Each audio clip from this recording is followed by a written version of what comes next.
The American dream, as defined by Wikipedia, is a reported national ethos of the United States that every person has the freedom and opportunity to succeed and attain a better life.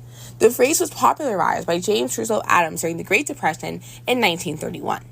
Historically, the only way for people to achieve this goal has been through hard work, stemming from education. However, the ability to receive this higher education has disproportionately been inaccessible to minority communities for a long time, thereby locking marginalized groups from living their quote-unquote best life. To learn more about how the public views this issue, we interviewed 10 current high school students from Bronx Science and one teacher.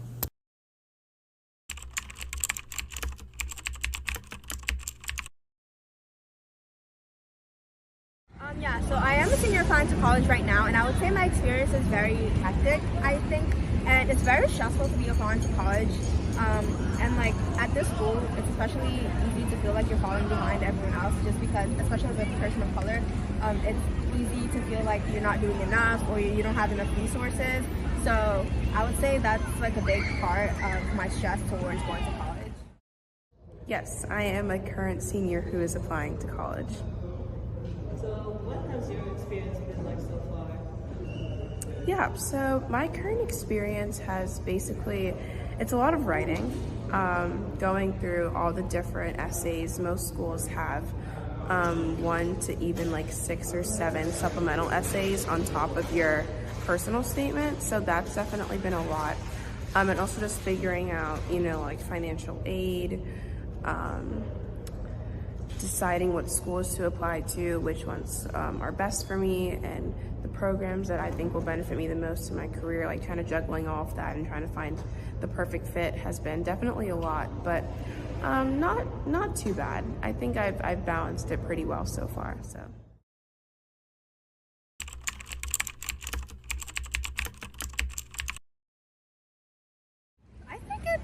It could be better, honestly, especially with colleges. Sometimes they don't give you adequate enough information. You have to fish it out for yourself, and there's already so many things that you have to do. It can feel like too much and too much to handle. So like it's easy to burn yourself out, and I overall don't really like it.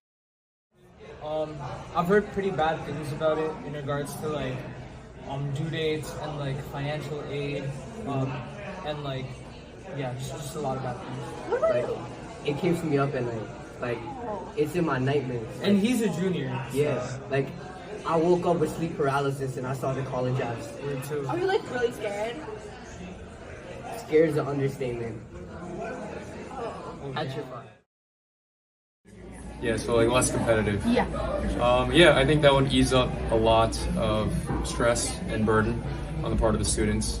I feel like a lot of students are stressed because the college acceptance rates for a lot of the schools that Bronx Science kids want to go to are like so low, right?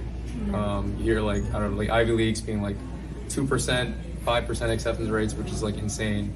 And the competition's like so much more difficult because like everyone from around the world is competing for these spots versus like to get into Bronx Science, competing with everyone in New York City. Yeah. But now it's like on a global scale, so it's just a lot harder.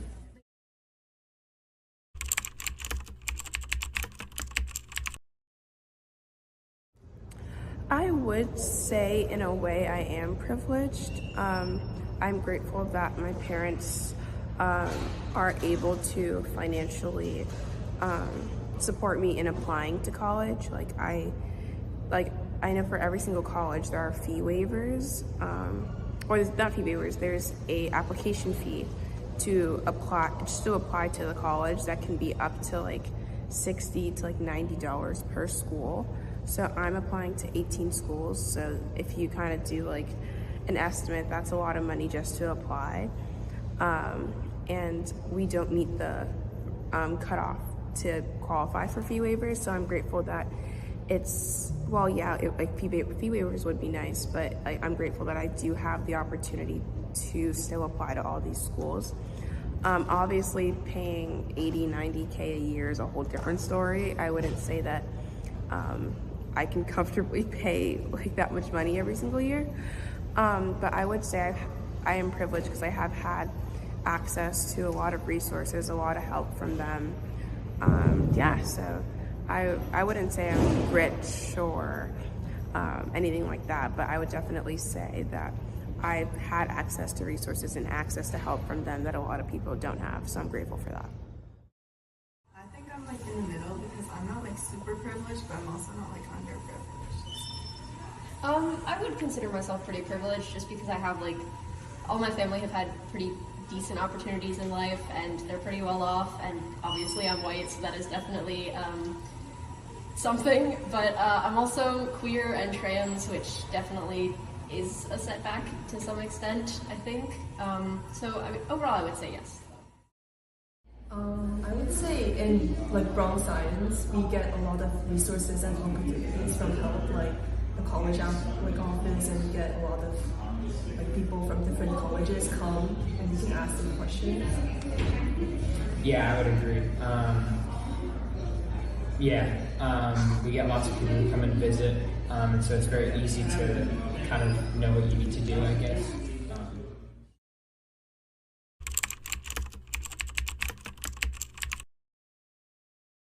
I would say no, just because at least in my case, I'm kind of one of those people who I'm not in first generation low income. My parents both came here for college. They both have master's degrees. My mom also has a PhD. So I'm not first generation, I'm not low income, but I'm also, not like super rich. I can't just drop 80 or 90K a year on college for 4 years and, I want to go to med school. That's probably double the price. So I'm kind of in that group where they would say too poor to pay for college, but too rich to get aid. So I feel like a lot of people who are in that like more middle class area are at a disadvantage, because just because you don't exactly meet the requirements for financial aid doesn't mean that you can just afford college. There's people have siblings, people have mortgages, people have just, other things that they have to pay for. Like if your yearly income, for example, is $150,000, right? And you're above the cutoff. Let's say the college only gives you aid if you make like 100 or less. That doesn't mean that your parents or you don't just have $100,000 just laying around for college. That doesn't mean they're only going to spend $50,000. Like that's not how it works.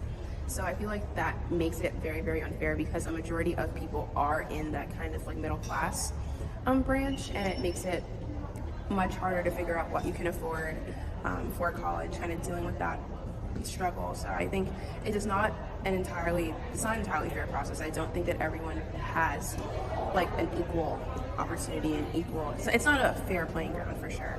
And I know the system overall is very rigged. So. Because like if you look at like the studies and everything, like those who are like from a lower income or those who are from a higher income bracket tend to be able to like get into top universities by doing less. So yeah, so people in our income bracket, at least, that's not fair. Yeah, like money buys happiness. Where to?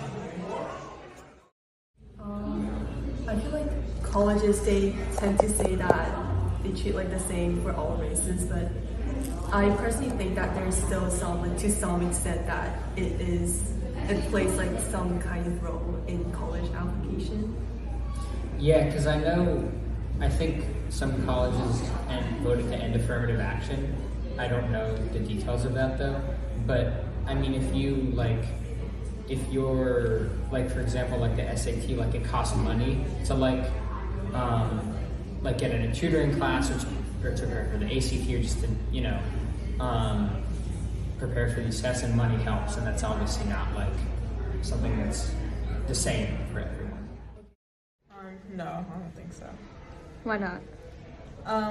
There's definitely different biases towards different people of race, religion, and just your background in general. Also, like legacy students that are privileged get higher chances to go to these higher up colleges compared to like minority groups. Maybe not completely. Do you want to? I mean, we are in America, and I feel like it's Good job. Wait, I don't know what to say though, but yeah.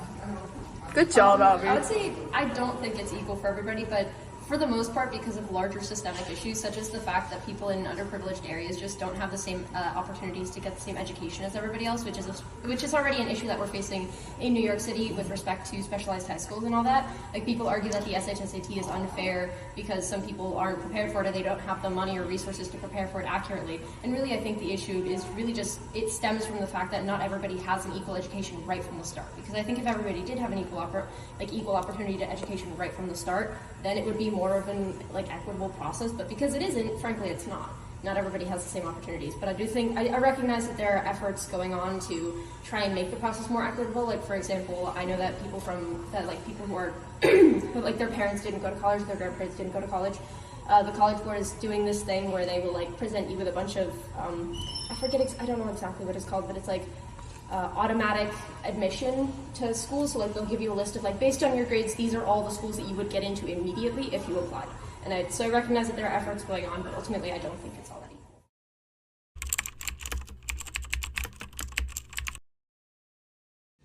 I think there should be some changes. I don't know. One student who prefers to remain unnamed claims, "We are raised like spring chickens to be the perfect college applicant, and that kind of caused us to lose all sense of individuality." The education system prescribes us this narrative of what it means to be happy and the linear recipe for it. We spend more than a decade in elementary, middle, and high school for a mere 4 years in college that will set up the rest of our lives to be satisfied. Yet, universities fail in the very beginning with the rigorous selection process because they take the humanity and uniqueness out of each candidate and simplify it down into this small box that not many people can fit into without altering some part of themselves. I challenge you to reject this notion.